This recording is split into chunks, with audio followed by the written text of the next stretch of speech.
one of the question I want to really use it towards, has there been any story, any success story from a client that you want to tell me?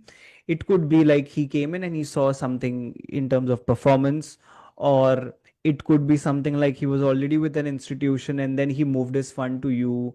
Or could you tell me, a little bit of the success story from a actual story perspective that has, made an effect on the people that you have or the stakeholders that you are trying to contribute towards?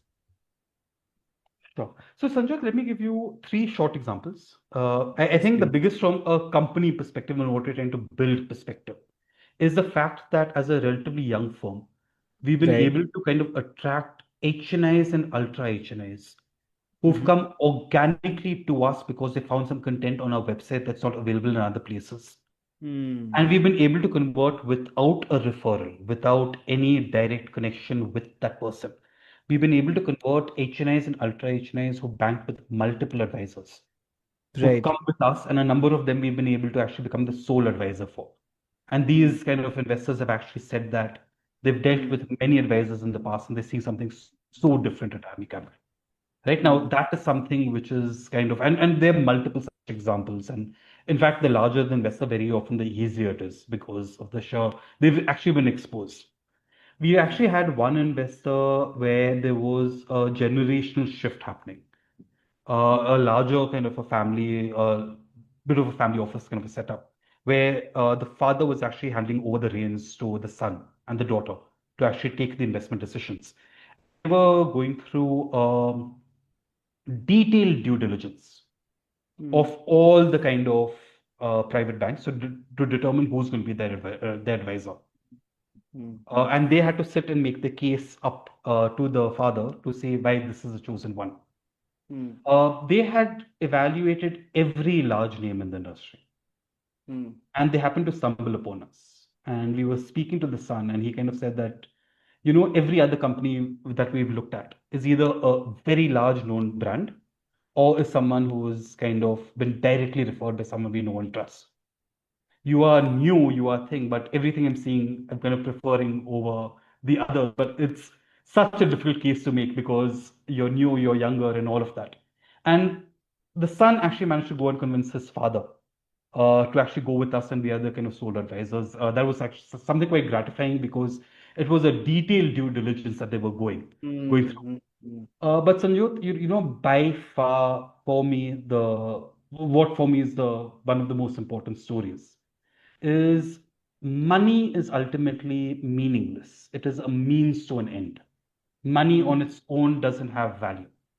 Hmm. It is an ability, money gives you an ability to do certain things you want to do in life. Hmm. There, one of our investors who's running his own business. We sat and when we started our discussions with him, we really emphasized the importance to de-risk and create a pool of capital available, Hmm.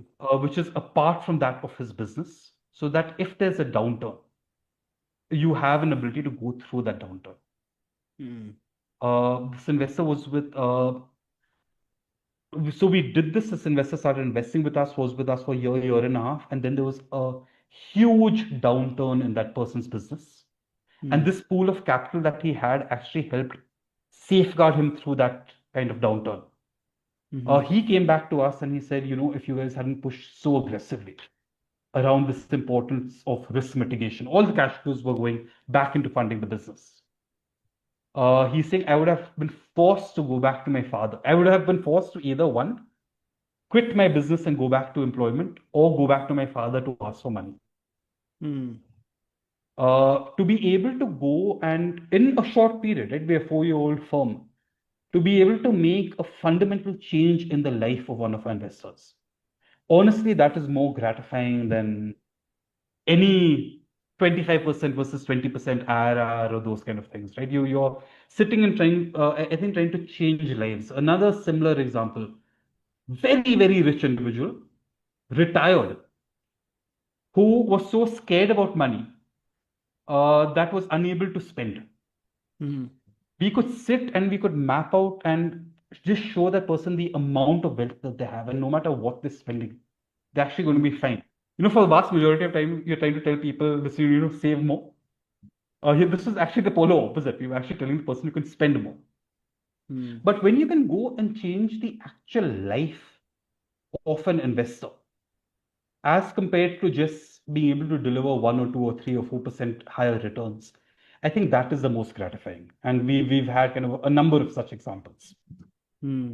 And I wish you also more success stories that come along the way. And I think you should have a separate, I would suggest you could also have a podcast with your, some of the clients if they are okay to be on your kind of discussion, which has led them to the success that they have had or whatever journey that they went through, and they have placed their faith in what IMA Capital is trying to do.